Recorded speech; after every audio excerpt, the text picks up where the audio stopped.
నమస్తే అండి. మా చామదుంపలు చూస్తారా? చిన్నవి, ఎంతో చిన్నవి పెట్టాను. చూడండి ఎంత పెద్దవైనాయో. ఇదండి ఎంత పెద్ద దుంపలైనాయో.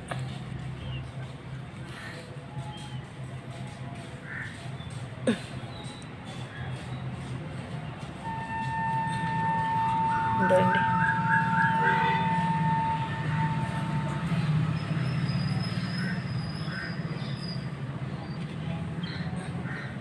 దుంపలు వచ్చేసి నేను పెట్టినప్పుడు ఇంత చిన్న దుంప పెట్టాను. పైన కొంచెం మొలకలాగా ఉంటే అది తెంపెట్టానండి.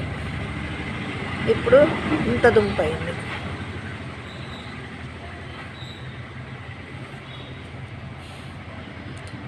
ఈ దుంప ఆకులు మనం పప్పులో అట్లా వేసుకోవచ్చు. ఇదండి చామదుంపలు. నేను 2 దుంపలు పెట్టినాను, చిన్నవి.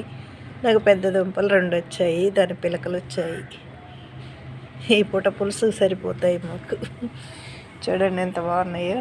నాకు తెలియదు ఇలా వస్తాయని, మళ్ళీ నాటుతాను.